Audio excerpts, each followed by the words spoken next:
ও সব সময় আমাকে অন্যদের সাথে তুলনা করে, আমাকে ছোট করে, আমাকে অপমান করে। ওরা দেখেছো সবাই ঘুরতে গিয়েছে আর আমি এখানে বসে আছি। সোশ্যাল মিডিয়ার সাথে নিজের জীবনের একটা তুলনা। আপনি ওনাকে যখন জোকসের মাধ্যমে ছোট করছেন পাবলিকলি, আলটিমেটলি আপনি ছোট হচ্ছেন। আমরা অনেক সময় বুঝে না বুঝে আমাদের পার্টনারকে অন্যের সাথে তুলনা করে ফেলি। সেটা হতে পারে নিজের বাবা মার সাথে তুলনা করি, বা নিজের এক্সের সাথে তুলনা করি, অথবা আশেপাশে সোশ্যাল মিডিয়া কোনো কিছুর সাথে অসম্ভব রকম তুলনা করতে থাকি নিজের লাইফটা। এই যে অন্যের সাথে তুলনা, এই জিনিসটা আমাদের সম্পর্ককে না খুব বাজেভাবে ভাঙতে থাকে।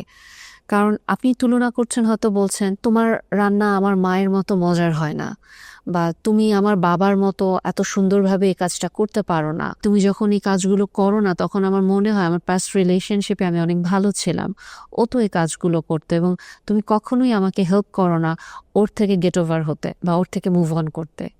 এই যে আপনি কথাগুলো বলছেন, আপনি নিজেও জানেন না কিভাবে আপনি আপনার সম্পর্কে পেরেক পুঁতে পুঁতে একেবারে ক্ষতবিক্ষত করে ধ্বংস করে দিচ্ছেন। কারণ যখন আপনি একটা কম্প্যারিজনে স্টার্ট করে ফেলছেন, সবার আগে একটা সম্পর্কে আপনার পার্টনারের যে আত্মবিশ্বাস আপনার প্রতি থাকে, আপনি সেই আত্মবিশ্বাসটা নষ্ট করে ফেলছেন। এবং একটা মানুষের আত্মবিশ্বাস যে না, আমি ওকে ভালোবাসতে পারি, আমি ওর জন্য ইফোর্ট দিতে পারি, বা আমিও ওকে সারপ্রাইজ দিতে পারি, বা ওর জন্য আমি এগুলো করবো একটা সময়, এই যে স্বপ্ন, একটা সুন্দর মন, এটা ভেঙে চুরে তছনছ হয়ে যায়। এবং এই যে আপনি একটা তুলনা শুরু করলেন, তার আত্মবিশ্বাসটা ভাঙলো, এবং সে তখন মনে করে কি যে আস্তে আস্তে আর ইফোর্ট দেওয়া সে বন্ধ করতে থাকে। আসলে আমি তো পারি না, আমাকে দিয়ে তো হবে না, আমি তো গুড এনাফ না, আমি সাজলে তো আমাকে অন্য ভাবিদের মতো সুন্দর লাগে না, বা আমি যে ওকে আজকে শাড়িটা কিনে দিব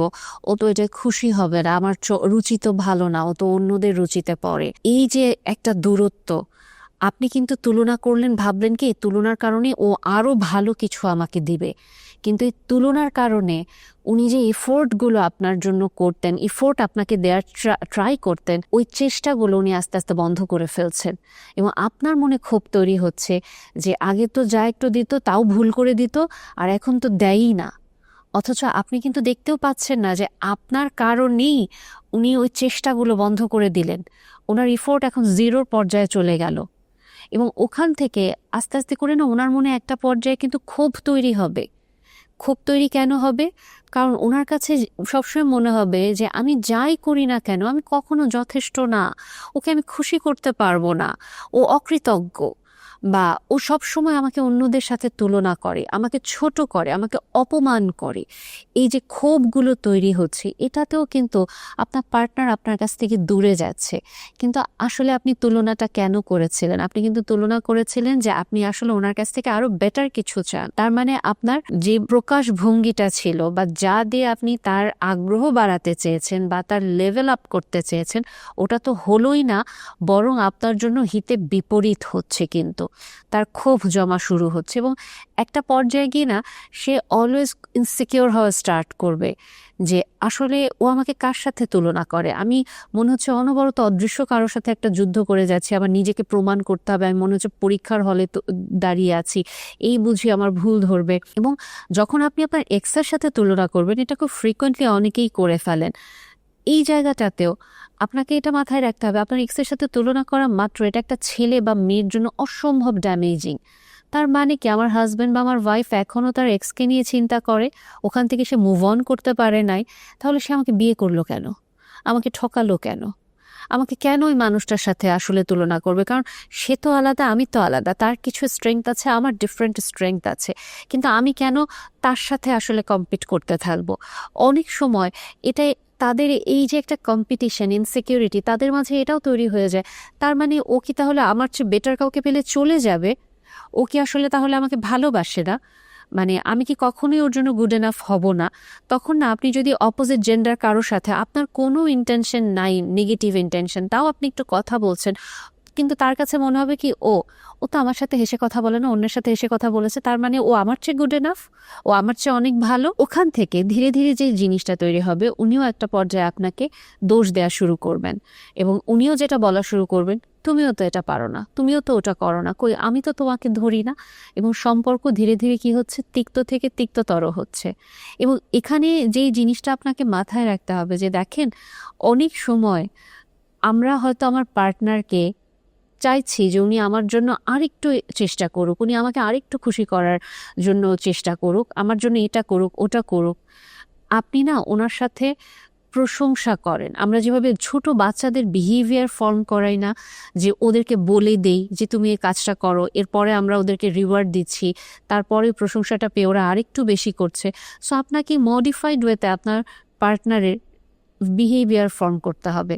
অনেক ক্ষেত্রে যে কথাটা আসে যে আপু আমাকেই যদি বলে দিতে হয় তাইলে ওইটার দরকার নাই, আমার ওইটা তাইলে আমার ভালো লাগে না, ও নিজে থেকে আমার জন্য কিছু করবে না। আমাকে একটা জিনিস একটু বলেন তো আপু ভাইয়ারা, আমাদের এই সমাজে আমাদেরকে ভালো ছাত্রছাত্রী হওয়ার জন্য, বাবা মার প্রতি দায়িত্ব পালন করার জন্য যেরকম ট্রেনিং দেওয়া হয়, আপনি কি আসলেই জানেন একজন ভালো স্ত্রী ভালো হাজবেন্ড হওয়ার জন্য কি কি মানে ট্রেনিং নিতে হবে, কি কি কাজ আমাকে করতে হবে?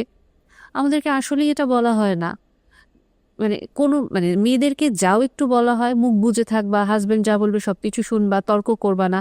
ছেলেদেরকে তো আরো কিছু শেখানো হয় না। কাজেই আপনি এটা কিভাবে আশা করেন যে আপনার পার্টনার আপনাকে বুঝে কোনো কিছু একটা করবে? হ্যাঁ, আপনি বলতে পারেন তাহলে ও তো ওর বউয়ের জন্য পারছে না, হাজবেন্ডের জন্য পারছে না, কিন্তু ঠিকই তো নিজের বাবা মার ভাইয়ের জন্য করে, বোনের জন্য করে, তাহলে কেন পার্টনারের বেলায় পারবে না? কথাটা তো ওখানেই। জিনিসটা কি দেখেন, 23 বছর বা 24-30 বছর ধরে তাকে এভাবেই ট্রেন্ড আপ করা হচ্ছে, গ্রুমিং করা হচ্ছে যে তুমি বাবা মা ভাই বোন মিলে ফ্যামিলি, ওদেরকে তুমি ফেলতে পারবে না, ওরা তোমার কাছের জন, আপন মানুষ। স্বামী বিট্রে করতে পারে, বউ বিট্রে করতে পারে, কিন্তু তোমার এটাই ফ্যামিলি, ক্লোজ ফ্যামিলি, ওদের প্রতি তোমাকে দায়িত্ব নিতে হবে। এই যে একটা গ্রুমিং, ওটাতে উনি অভ্যস্ত।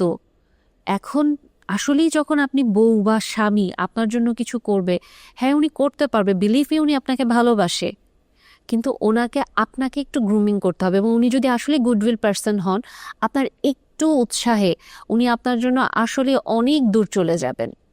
এবং এই জিনিসটাই আসলে আমরা বিয়ের পরপর করতে চাই না। এবং আমরা যেটা করি, ক্ষোভ তৈরি করি মনের ভিতরে, আমরা তুলনা করি। এবং আরেকটা যে ভুল আমরা করে ফেলি তুলনা করতে গিয়ে, সোশ্যাল মিডিয়ার সাথে নিজের জীবনের একটা তুলনা। ওরা দেখেছো সবাই ঘুরতে গিয়েছে আর আমি এখানে বসে আছি। আপনি এটা লক্ষ্য করলেন না যে আপনার স্ত্রীর শরীরটা খারাপ কিনা, আপনার স্ত্রী হয়তো গর্ভবতী, আপনি এটা খেয়াল করলেন না আপনার স্বামীর কি ওই আর্থিক সচ্ছলতাটা এই মুহূর্তে আছে নাকি। আপনি শুধু দেখছেন কি তোমার কলিগরা সবাই তো বউকে নিয়ে ঘুরতে যাচ্ছে, তুমি কেন ঘুরতে যাচ্ছ না। আপনার হাজবেন্ডের ওই সময় হয়তো একটা ফিনান্সিয়াল ক্রাইসিস থাকতে পারে, তার হয়তো অন্যরকম একটা প্ল্যান থাকতে পারে। আপনি কি অন্যরা যেটা করছে সোশ্যাল মিডিয়াতে যে লাইফটা দেখাচ্ছে, আপনি কি ওইটা ফলো করবেন? আপনার সব ফ্রেন্ডরা ঘুরতে চলে যাচ্ছে ট্যুরে, নিঝুম দ্বীপে যাচ্ছে, সেন্ট মার্টিনে যাচ্ছে, সুন্দরবনে যাচ্ছে, কক্সবাজার যাচ্ছে বা ট্যুরে যাচ্ছে, আপনি যেতে পারছেন না কারণ আপনার বউ হয়তো অসুস্থ, সে হয়তো প্রেগনেন্ট, আপনার মেজাজটা খারাপ হচ্ছে যে দেখছো সবাই যাচ্ছে আমি যেতে পারছি না। আপনাকে তো এটা বুঝতে হবে যে আপনি কখন কিসের সাথে তুলনা করবেন। আপনার জীবন অন্যদের মতো না, কখনো কখনো আপনিও কিছু কিছু সুবিধা পাচ্ছেন, আপনিও কিছু জিনিস এনজয় করেন, কিন্তু অন্যরা হয়তো করতে পারে না। যখন এই তুলনাগুলো আমরা নিয়ে আসি, আমাদের সম্পর্কটা ভেঙে যেতে থাকে।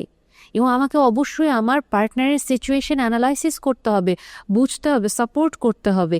এটা কোডিপেন্ডেন্সি না, কিন্তু একটা টিম এটাই, যে একজন আরেকজনকে আমরা সাপোর্ট করব, হেল্প করব, এবং একটা সুন্দর কনস্ট্রাকটিভ ডিসকাশন থাকবে। এবং এই কম্প্যারিজনে আরও যে সমস্যাটা ক্রিয়েট হয়, যখন তৃতীয় পক্ষ শুরু হয়ে যায় কম্পেয়ার করাটা, যখন শ্বশুরবাড়ির মানুষরা ইনভলভ হয়, ফ্রেন্ডরা ইনভলভ হয়, যখন বলে যে তুমি তো বড় বউয়ের মতো পারছো না, বা তুমি তো বড় জামাইয়ের মতো পারছো না, বা ফ্রেন্ডরা বলে যে ভাবি আপনি তো ওর এক্সের মতো পারতেছেন না, বা আরে ভাইয়া ওর এক্স তোকে আরও এরকম করতো। এই যে তৃতীয় পক্ষ যে অনেক সময় একটা কম্প্যারিজনের বীজ মাথায় ঢুকিয়ে দিয়ে যায়, এটা অসম্ভব ডিস্ট্রাকটিভ একটা সম্পর্কের জন্য। অবশ্যই এই ক্ষেত্রে আমরা এটা মাথায় রাখবো যে তৃতীয় পক্ষ যে কথাগুলো বলছে, ওই কথাগুলো আসলেই কি আমার হাজবেন্ড বা আমার ওয়াইফ এরকম বিশ্বাস করেন বা মনে রাখেন? আপনি দরকার হলে সরাসরি কথা বলেন যে আজকে তোমার ফ্রেন্ড বা তোমার আম্মু বা তোমার বাবা বা তোমার এরকম কাজিন বা ভাই বোন আমাকে এই কথাটা বলেছে এবং এটা না আমি কষ্ট পেয়েছি, তুমি কি আসলে এরকম চিন্তা করো? বা আপনি অবশ্যই অনেক সময় জিজ্ঞেস করবেন, আর অনেক সময় আপনি অলরেডি জানেন যে আমার হাজবেন্ড বা আমার ওয়াইফ এভাবে চিন্তা করে না। কাজেই যখন তৃতীয় পক্ষ কেউ আপনাকে এরকম কোনো কম্প্যারিজনে নিয়ে যাবে, আপনার ভিতরে একটা অনিশ্চয়তা তৈরি করবে, আপনি সবার আগে এটা চিন্তা করেন আমার স্বামী বা আমার স্ত্রীকে এটা আমাকে নিয়ে ভাবেন না, ভাবেন না, তাহলে তৃতীয় পক্ষের মানুষরাই এরকম বলছে। তখন তাদের থামানোর জন্য আপনাকে আস্তে আস্তে কথা শিখতে হবে। যে জিনিসটা আপনি যদি নিজে কথা বলতে পারেন, ঠিক আছে, আপনি নিজেই বলেন যে আমি আসলে আপনার সাথে এই বিষয়টা নিয়ে কথা বলতে চাইছি না। অবশ্যই আমার পার্টনারের সাথে এটা নিয়ে আমার কথা হয়েছে এবং আমরা এটা নিয়ে আসলে জানি যে আমরা কি চিন্তা করছি, ওর সাথে অন্য কেউ কি আচরণ করছে বা অন্যরা কে কত ভালো, ওটা নিয়ে আমি আসলে দেখতে চাই না। আপনি যে আমাকে নিয়ে কনসার্ন, থ্যাংক ইউ। বা আপনি যদি কথা বলতে না পারেন, আপনার পার্টনারকে বলেন যে এরকমভাবে আমাকে বলা হচ্ছে, আমি জানি যে তুমি এটা চিন্তা করো না, আমি এটা আসলেই বিশ্বাসও করি, কিন্তু ওনারা যখন কথাগুলো বলে আমার খুব কষ্ট হয়। কাজেই তুমি কি একটু আমাকে বাউন্ডারি তৈরি করতে হেল্প করতে পারো? সো এই যে আপনি তার কাছে একটা হেল্প সিক করছেন এবং আপনি যে তাকে বলছেন যে আমি জানি তুমি এটা চিন্তা করো না বা বিশ্বাস করো না, এটা কিন্তু তাকে একটা ভালো লাগা তৈরি করবে। তার ভিতরে একটা কনফিডেন্স আনবে যে না, আমার পার্টনার তো আমাকে বিশ্বাস করে এবং ও তো অ্যাকচুয়ালি আমার কাছে হেল্প সিক করছে। এবং উনি যদি আসলে একজন গুডউইল পার্সন হন, উনি আপনার কাছ থেকে এটা শুনবেন। এবং আরেকটা জিনিস, এই তুলনা করা নিয়ে খুব সমস্যা হয়। অনেক সময় পার্টনার তুলনা করছেন, তোমার আলমারি এত নোংরা কেন, তুমি এই জিনিস গুছিয়ে রাখো না কেন, কাপড় চোপড় এরকম ছড়িয়ে ছিটিয়ে রাখো কেন?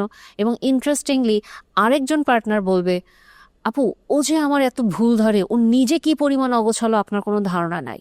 এবং আলটিমেটলি জিনিসটা এইরকমই, আপনি অগোছালো বাট আপনি আপনার পার্টনারকে তুলনা করছেন উনি কেন অগোছালো। আমি জাস্ট মেটাফরিকলি বলছি এটা, বাট এই সেম জিনিসটা একটু চিন্তা করে দেখেন, হয়তো খুঁত আপনার ভেতরেও আছে, বাট আপনিও আপনার খুঁতটা দেখতে নারাজ, আপনার রাগ, আপনার বিহেভিয়ারাল প্রবলেম আপনি দেখতে নারাজ।